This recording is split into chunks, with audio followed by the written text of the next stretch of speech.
সুস্বাগতম। আপনাদের সবাইকে আমার আন্তরিক শুভেচ্ছা জানাচ্ছি। আমি সুকুমার দেবনাথ। আপনারা দয়া করে আমার ইউটিউবে আমার বক্তব্য যদি একটু দয়া করে শোনেন তাহলে বাধিত হব। দেখুন, আগে একটা ভিডিও করেছিলাম যে গতকালই যে বাংলাদেশের সঙ্গে যুদ্ধ করে বাংলাদেশকে আবার ঠিকঠাক করতে হবে, অর্থাৎ একটা যুদ্ধ অনিবার্য। আজকে তার সঙ্গে যুক্ত করছি যে যুদ্ধটা কিন্তু এক দিকের হবে না, এটা সম্পূর্ণ দুদিকের হবে। অর্থাৎ বাংলাদেশের সাইডে হবে, পাকিস্তানের সাইডে হবে।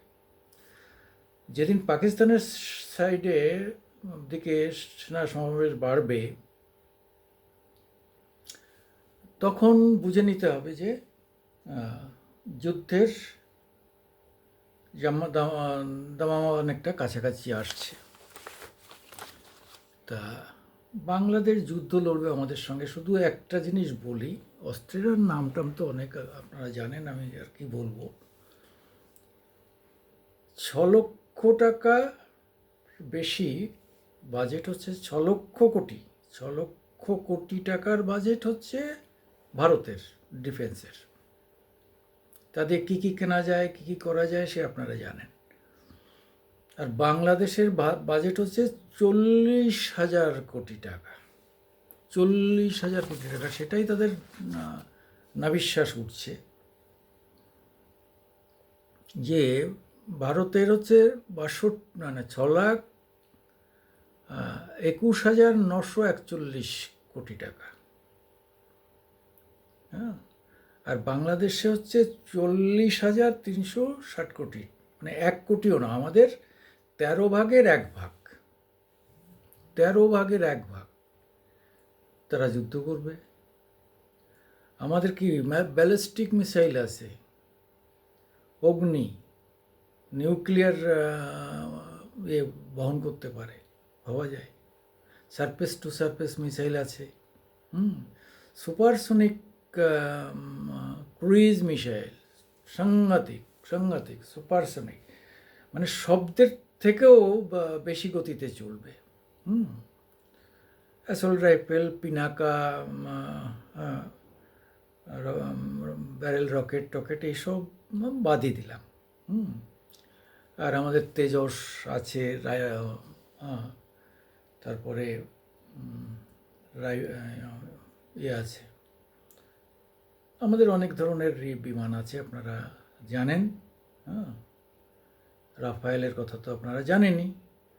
এছাড়াও আমাদের নিজস্ব তেজসও খুব ভালো আন্তর্জাতিক মানের। আমাদের ব্রহ্মস মিসাইল আছে, অগ্নি মিসাইল আছে, আকাঙ্ক্ষা মিসাইল আছে, আকাশ মিসাইল, স্পাইডার ইত্যাদি তো অনেক রকম আছে। বাংলাদেশে সে তুলনায় 40,000 টাকায় কী কিনবে বলুন? 40,000 কোটি টাকাতে কী কিনবে? ও আমাদের এয়ার ডিফেন্স সিস্টেম, 3-4টে এয়ার ডিফেন্স সিস্টেম আছে, মানে তোমরা যত মিসাইলই দাগো না কেন, ওই এয়ার ডিফেন্সে এসে ধাক্কা লেগে মাটিতে পড়ে যাবে, যেটা ইসরায়েলে দেখা যাচ্ছে। তো আমরা চারিদিক থেকে আমরা একদম সুসংরক্ষিত। এয়ার ডিফেন্স পাকিস্তানের দিকে করা রয়েছে, পাকিস্তান থেকেও যা আসবে ম্যাটেরিয়ালস ওই ধাক্কা খেয়ে পড়ে যাবে। শুনতে খারাপ লাগছে, আপনারা একটু ভালো করে এসব নিয়ে নিজেরা একটু যদি খোঁজখবর রাখেন এবং দেখেন, তাহলে আপনারা নিজেরাই বুঝতে পারবেন। আমরা বললাম সেটা বিশ্বাস করতে হবে এমন কোনো কারণ নেই। আপনারা সবাই এখন শিক্ষিত, সোশ্যাল মিডিয়ায় সবাই অ্যাক্টিভ। আপনারা একটু কাগজপত্রগুলো দেখে নেবেন এবং খোঁজখবর নিয়ে দেখবেন যে আবেগ দিয়ে কিছু হয় না। আপনারা বলছেন আমরা 40,000 হতে পারে, আপনাদের 18 কোটির দেশ, 16 না 18 কোটির দেশ, আপনারা 2 কোটি লোককে নামাতে পারেন, নামান না। আমরা 164 কোটির দেশ, আমরা কত লোককে নামাতে পারবো? আপনার 18 কোটিতে 2 কোটি নামালে আমরা 164 কোটিতে কত কোটি নামাবো? বলুন? মানে আপনাদের যা জনসংখ্যা তার থেকে বেশি তো আমরা নামাতেই পারি। আমাদের মিলিটারি, প্যারামিলিটারি, পুলিশ টুলিশ সব নিয়ে ধরলে সেটা তো আপনাদের টোটাল জনসংখ্যার থেকে বেশি হয়ে যাবে। মানে প্রত্যেকটা মানুষের পিছনে এক থেকে একাধিক অস্ত্রধারী লোক আমরা দাঁড় করিয়ে দিতে পারি। কিন্তু আমি যুদ্ধর জন্য উস্কাচ্ছি না। যুদ্ধ কখনোই কোনো ভালো মানুষ চায় না, কোনো মানুষই চায় না, ভালো আর খারাপ হোক না কেন। কারণ হচ্ছে যুদ্ধ করলে আমরা সবাই, যে লোকটা ওই 7 তলার উপরে বসে যার কোনো অভাব নেই, কিছুই নেই, সে এখানে বক্তৃতা দিচ্ছে, হ্যাঁ, যুদ্ধের পক্ষে বলছে, সে জানে যে যুদ্ধ হলে প্রথম আমার মাথাটা ভাঙবে, কারণ আমার ওই উপরেই আগে পড়বে।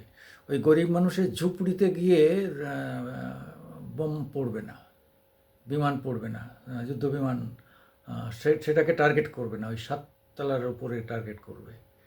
ফলে তারাও জানেন যে যুদ্ধ কখনোই কেউ চায় না। হ্যাঁ, তা সেই জন্য বলছি যে পাকিস্তানের দিক এবং সৈন্য সমাবেশ শুরু হলে আমরা তখনই বুঝতে পারবো যে যুদ্ধ অনিবার্য। তবু আমি বলছি একটা যুদ্ধ হবে এই কারণে, আজ হোক আর 50-60 দিন পরে হোক, হবে। কারণ হচ্ছে যে যুদ্ধটা কিভাবে হবে, বাংলাদেশকে কিছুটা সবক শেখাতে হবে। এই যে উগ্রপন্থী যারা এটাকে পাকিস্তান বানাতে চাইছে, তাদের যদি আপনি একটু ভালো মতো ট্রিটমেন্ট না করেন, তাহলে এই দেশটা তো পূর্ব পাকিস্তান হয়ে যাবে। এটা তো সন্ত্রাসবাদীদের জায়গা হবে। এখানে 300 টাকা সে আটার দাম হবে, 400 টাকা চালের দাম হবে, 700 টাকা চিনির দাম হবে, এরকম হবে। এছাড়া তো উপায় নেই। কিন্তু আপনারা কি সেটা চাইছেন? গরিব মানুষ যারা সেদিন হাসিনার বিরুদ্ধে আপনারা মানে ভুল বুঝিয়ে নামিয়ে এনেছিলেন, সেই রিক্সাওয়ালারা, সেই দিনমজুররা, সেই গ্রামের মানুষরা এখন মানে ভয়ঙ্করভাবে তারা আত্মসমালোচনা করছে যে আমরা কেন ওদের কথায় নামলাম। হ্যাঁ, হাসিনা সরকারই ভালো ছিল। ভোট করুন। ভোট একজন একটা ভোটে দেখলাম 777 জন বলছে হাসিনা সরকার ভালো, আর 234 জন বলছে অন্যরা ভালো। তা এই যে এসব ভোট, মানে এর থেকে পরিষ্কার হয়ে যাচ্ছে যে হাসিনারকে তাড়িয়ে, হাসিনা একটা গভর্নমেন্ট দিয়েছিল, তাতে কিছু লোকেরও ক্ষতি হয়েছে ঠিকই, অন্য দলের লোকেদের, এগুলো তো হয়ই, দলে দলে হিংসা হয়, সে সব দেশেই আছে, শুধু ও দেশে কেন, সব দেশেই বিরোধী দলের নেতা যারা লোকজন, তাদের ভোগান্তি হয়, তাদের কেউ জেলে যায়, কাউকে খুন করে দেয়, এরকম ঘটে। সেই রকম ঘটনা ঘটেছে, কিন্তু তার মানে সে হয়তো 1%-এরও কম, তার জন্যে 100% লোক আজকে ভুগছে। 1%-এর জন্য 100% লোককে ভোগানো হচ্ছে। ত্রিপুরা খাবার বন্ধ করে দিয়েছে, বাংলাদেশ খাবার মানে আমাদের যে বাংলাদেশের সঙ্গে বর্ডার আছে, পেট্রোপোল হিলি বর্ডার, এই সমস্ত জায়গার থেকে যদি খাবার বন্ধ হয়ে যায়, আমরাও যদি বন্ধ করে দেই, এটা চাপ আসছে, সাধারণ মানুষের চাপ আসছে। বিজেপি এখানে মিছিল করছে, মিটিং করছে, কিন্তু আমরা কারোর খাদ্য বন্ধ করার পক্ষে নই।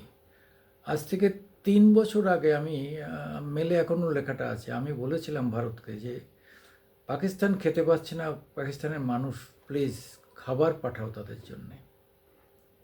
আমি খাচ্ছি, আর আমারই মতো আরেকটা মানুষ বা তাদের সন্তান বাংলাদেশে হোক, পাকিস্তানে হোক, মায়ানমারে হোক, খেতে পাচ্ছে না। এটা একটা যন্ত্রণা। এই মানবিক যন্ত্রণা বোধ আমাদের সবার মধ্যে না থাকলেও একটা সময় সবার মধ্যেই আসে। তা আমার মনে হয় না যে খাদ্যদ্রব্য এভাবে বন্ধ করা উচিত। কিন্তু আমার আপনার ইচ্ছায় তো হবে না। একটা রাজনীতিক লড়াই যখন হয়, তো রাজনীতির অনেক চাল থাকে, অনেক রকম পাশা ফেলতে হয়। হ্যাঁ, টেক্কা, বিবি, সাহেব, গোলাম, একটা দূরি তারও ভ্যালু আছে, মানে একটা দুই তারও ভ্যালু আছে। তো ফলে কোনটা যে ট্রাম্প কার্ড হবে রাজনীতিতে, সেটা সাধারণ মানুষের আমাদের বোঝা বাইরে।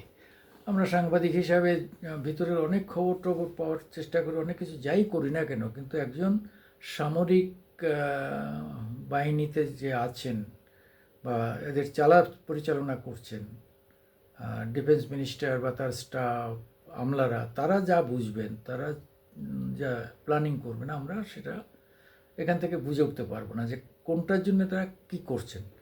তবে আমাদের সমালোচনার অধিকার আছে, যেটা আমাদের পছন্দ হবে না আমরা তার সমালোচনা করবই, এটা তো কেউ আটকাতে পারবে না। সেই জায়গায় দাঁড়িয়ে যদি আজকে আমাদের ভাবতে হয় যে যুদ্ধ এটা হবেই, এটা হবেই। এবং আমার ধারণা ট্রাম্প আসার পরে যুদ্ধটা অপেক্ষা করছে এই কারণে যে দেখছে যে যেহেতু বর্তমান বাইডেন সরকার ওখানে একটা পলিসিতে আছে, ফলে আমরা যখনই আঘাত করব তখন বাইডেন ওই শেষ কামড় দেওয়ার জন্য সে শেষ মুহূর্তে তার কিছু ফোর্স বা অর্থ বা বিভিন্নভাবে এটাকে এনকারেজ করে আমাদের সঙ্গে যুদ্ধটাকে দীর্ঘায়িত করতে পারে। আমরা দীর্ঘায়িত যুদ্ধ করব না। ৭১-এ 13 দিন লেগেছিল, আমরা এবার সেটা 3 দিনে করতে চাই। কেন? আগের থেকে এখন তো আমাদের সৈন্যরা কেউ যাবে না, সৈন্যরা ব্যারিকেড করে থাকবে সীমান্তে। আমাদের খেলা হবে মহাশূন্যে, অর্থাৎ আমাদের যে স্টিলথ মানে যুদ্ধ বিমান আছে, মানে রাডারে তাকে ধরা যাবে না, তারা এত উপর থেকে সব বম্বিং করে এলাকা সব শেষ করে দেবে, আপনার ওই সেনাবাহিনীর র্যাডারেও তাদের দেখতে পাবে না যে কোথা থেকে কত উঁচু থেকে বোম মারছে। সেক্ষেত্রে বলে স্টিলথ, মানে লুকানো বিমান, এগুলোর দাম বেশি। হ্যাঁ, তা এই স্টিলথ বিমান সে রাফায়েল টাফাল আছে, আরও অনেক বিমান আছে যেগুলো স্টিলথ বিমান দিয়ে বোম মেরে, ধরুন যে কটা বড় শহর আছে, কি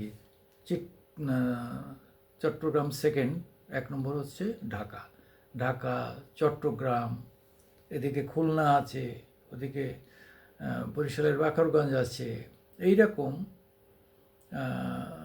বিভিন্ন বড় বড় শহরে, ধরে নিলাম সেই শহরের সংখ্যা কত হবে, 10, 15, 20, 100 হবে। তো 100টা সে শহরে 1 মিনিটে 100 করে বিরাট সব বোমা ফেলে চলে আসতে পারবে। তো মানুষ তখন বাংকারে ঢুকবে না যুদ্ধ করবে? কে যুদ্ধ করতে আসবে তখন? যুদ্ধ করার সুযোগ থাকবে? কোনো সুযোগ থাকবে না, যুদ্ধ করতেই পারবেন না। কেন? আপনাদের সেই আকাশের সেই অত দামি যন্ত্রপাতি কেনার ক্ষমতাও নেই। হ্যাঁ, আজকে যেগুলোকে আমাদের বলা হচ্ছে যে আমরা ওকে কী বলে,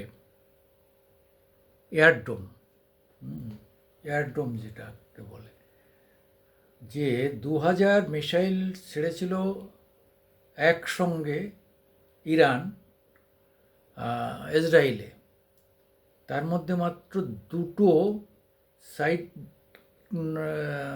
কেটে বেরিয়ে এসে ইসরায়েলে পড়েছিল, আর 198টাই এয়ারডোম ধরে নিয়ে নষ্ট করে দিয়েছিল। তা এই জায়গাটা বুঝতে হবে আপনাদের এয়ারড্রোম আছে কি না আমরা খুঁজে পেলাম না, যদি থাকেও সে নিশ্চয়ই আমাদের স্ট্যান্ডার্ডের নয়, কেন আমাদের অর্ডার দিয়ে বিশেষ টাকা দিয়ে তৈরি করা, রাশিয়া থেকে আনা হয়েছে এয়ারড্রোম। তা এগুলো আমাদের খুব উন্নত ধরনের। ফলে আমরা যুদ্ধ চাই না, এখনও বলছি যুদ্ধ চাই না। যুদ্ধ হলে আরও বহু লোক মারা যাবে। আপনারা দেখেন হাসিনার আমলে পুলিশের গুলিতে কিছু লোক মারা গেছে, খুবই খারাপ জিনিস হয়েছে। হাসিনাকে তাড়াতে গিয়ে আপনারা আরও 4000 শুধু পুলিশ মেরেছেন, তাহলে সাধারণ মানুষ কত মেরেছেন? হাসিনার 100-র এগেনস্টে আপনারা মেরেছেন প্রায় সব মিলিয়ে 10 থেকে 15 হাজার লোককে মেরে ফেলেছেন। তার মধ্যে এই হিন্দু হত্যা ও এই সংখ্যালঘু হত্যাকেও রাখছে। তা সেই জায়গায় দাঁড়িয়ে আজকে আপনার সেনাবাহিনী, আর অ্যাকচুয়ালি কারুর হাতে আর কিছু নেই। আমরা ফালতু ইউনুসকে দোষ দিচ্ছি, ইউনুসের হাতে কিছু নেই। এখন কিন্তু প্রকৃত সেনাবাহিনীরা চালাচ্ছে। এই সেনাবাহিনী সমস্ত খেলাটা খেলছে কেন? পাকিস্তান থেকে হ্যান আনছে ত্যান আনছে, এটা দেখিয়ে মানুষকে বোঝাতে চাইছে, দেখো এদের দ্বারা হবে না, এখন পাওয়ার দরকার, আমাদের হাতে দিয়ে দাও, এই বলে সেনাবাহিনীর হাতে নিয়ে নেবে। কিন্তু সেনাবাহিনীরা জানে যে যুদ্ধ আমরা ভারতের সঙ্গে করতে যাব না। যখনই সেনাবাহিনী পুরোটা ক্ষমতা নিয়ে নেবে, তখনই তারা ফিলার পাঠাবে ভারতের সঙ্গে এবং বলবে যে আসুন আমরা একটা কম্প্রোমাইজে আসি। আমি আজকে বলে গেলাম, আমি প্রথম ইউনুসের নোবেল কাড়ার ভিডিও করেছিলাম, আপনাদের মনে আছে। আমি 24শে ডিসেম্বর রাতে আমি করেছিলাম। এখন সব জায়গায় সেটা দাবি উঠছে। আমি মানে ট্রাম্পের, আপনারা জানেন যে হ্যাঁ মানে এক্স হ্যান্ডেল আছে, সেখানে তাকে রিকোয়েস্ট করেছি এক্স হ্যান্ডেলে, এবং লিখিতভাবে আমি পাঠিয়েছি যে আগে অনুসন্ধান করা হোক, ইনভেস্টিগেশন হোক, যে ওকে কত টাকার বিনিময়ে এই নোবেল দেওয়া হয়েছে। এটাকে কোন ধরনের শান্তির নোবেল তো নয়, এটা তার কি মাইক্রো ইয়ে দিয়ে সাধারণ মানুষকে অর্থনৈতিকভাবে উন্নত করেছেন বলে এরকম একটা ওই র্যাঙ্কের একটা মানে সেটাকেও নোবেল বলে চালায়। এটা হিলারি ক্লিন্টনকে কত কোটি টাকা দিয়ে এটা কিনেছে, এটা ইনভেস্টিগেশন করার দরকার। কারণ হচ্ছে সাধারণত নোবেল দিলে সেটাকে করা যায় না, সেটাকে আবার নষ্ট করা যায় না। এটা নোবেলের নাকি একটা স্ট্যান্ডিং নিয়ম আছে যে সেটাকে রিভোক যাকে বলে আমরা, সেটাকে রিভোক করা যায় না, মানে সেটাকে বাতিল করা যায় না। কিন্তু আমরা দাবি তুলছি এই কারণে যে একটা খুনির হাতে শান্তির নোবেল, এটা তো নোবেল মানে বিজ্ঞানী নোবেল, যে কারণে নোবেল মানে আদর্শ কাজের জন্যই তিনি তার জীবনের সমস্ত পুঁজি আমাদের দিয়ে গিয়েছিলেন, যে থেকে যে ইন্টারেস্ট হবে তার থেকে আপনারা এক একজনকে এই কয়েকটা ক্ষেত্রে আপনারা তাদের নোবেল প্রাইজ দেবেন। সেই কমিটি সেইটা ভেবেই ইয়ে করেছে একটা ইসে, কিন্তু তারা তো আর জানে না যে এই লোকটা কত বড় ভয়ঙ্কর, মানে মানুষকে হত্যা করছে, মানুষের রক্তে মাটি ভিজে যাচ্ছে, আরও বিদেশি বান্ধবীদের নিয়ে 83 বছরও মৌজ করছে, তার মেয়ে মৌজ করছে, এবং তাদের সব হাফ জামা কাপড় পরা, তারা হাদিস মানছে না, তারা কোরআন মেনে চলে না। ও নিজে কোরআন পড়ে কিনা, নামাজ পড়ে কিনা 5 ওয়াক্ত আই হ্যাভ ডাউট, কেন তার চেহারাটাই নামাজ পড়ার মতো চেহারা নয়। অথচ সে এখানে কি করছে, সে এখানে ইসলামকে উৎসাহিত করে দিচ্ছে যে একমাত্র ইসলাম থাকবে, অন্য সব ধর্ম আছে তাদের উড়িয়ে দেওয়া। এত বড় ইসলাম প্রিয় লোক হয়ে গেছেন। জানি না আপনাদের ধৈর্য হবে কিনা আমার এই এত দীর্ঘ আমার ইউটিউব। আপনারা যদি একটু দেখেন, একটু সাহায্য করলে আমরা একটু এগোতে পারি। কী বলবো, সাবস্ক্রাইব দেন এসব বলে আর লাভ নেই। যার ভালো লাগবে তিনি দেখবেন, অবশ্যই দেখবেন। কারণ হচ্ছে যে যারা ইউটিউব প্রিয়, যারা ইউটিউব খোলেন, তারা তো পছন্দের ইউটিউবটাই দেখবেন, এটাই তো তাদের স্বাধীনতা। ঠিক আছে, সবাইকে নমস্কার, সালাম, আদাব, সত শ্রী অকাল।